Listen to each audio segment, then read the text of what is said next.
Үлемнең барлыгын белсәк тә, үләсен белсәк тә хәзерләнмибез. Аллаһ белән очрашырга. Нәрсәдер өмет итәбез. Менә монда карап чыктым, мрамордан куйган, 40-45 мең куйган ташлар. Бәйеткә аларның бер нинди файдасы юк. Газаптан башка. Киресенчә ул газапта гына ята. Авыр таш бастырып куйган күкрәк өстенә. Мәйеткә бер нинди файдасы юк. Валлаһи, биллаһи, таллаһи. Әле мал исраф иткәнең өчен Аллаһ каршында җавап бирәчәксең. Мал исраф иткән өчен. Анда син мактау шигырьләре язгансың. Җаның тыныч булсын, кабрең нурлы булсын, рухың шат булсын, урының җимакта булсын дип язганнар.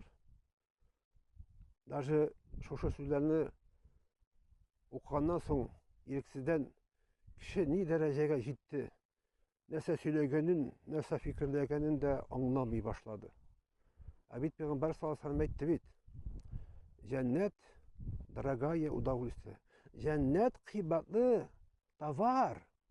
Җәннәткә монда җиңел генә ансат кына исереп, тилереп, зина кылып, аракы эчеп, Аллаһны онытып, каберне онытып, динне белмичә, динсез яшәп, кыйбласыз яшәп, намазсыз яшәп, хәрәм тормыш белән батып, монда синең теге мактау шигырь язып кына рухың шат булсын дип кенә, рухың, җаның шат була алмый, иманым камил. Рухың шат була кай вакытта? Синнән кайчан Аллаһ Раббым, хуҗаң, Мәүләң үзе разый булса.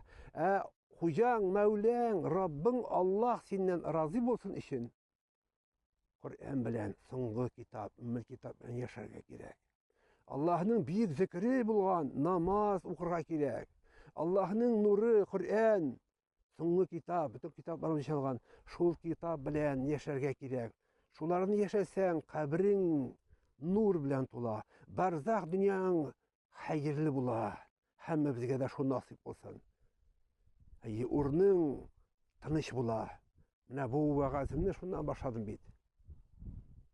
Җаның тыныч булсын, урның җәннәттә булсын дип язганнар. Бу үзеңне үзең сабый бала кебек тынычландыру була. Сабый бала кебек тынычландыру. Урның җимакта булсын өчен, җимакка кирерлек өчен нәрсә эшләдең, кардәшем? Сиңа сорау бирәм. Нинди гамәл кылдың? Хәрәмнәрдән айныдыңмы, шаша эченнән чыктыңмы, зина юлларына туктадыңмы, намазның нахарифен аңладыңмы? Коръәннән ничә тыныш, ничә аят белдең? Коръән ачып кулыңа тотып караганың булдымы? Ахирет, үлем хакында исеңә килгәнең булдымы? Әгәр дә юк икән, синең монда мактау шигырьләр язып, грош тибә сыйна. Мәйтеңә бер нинди файда юк.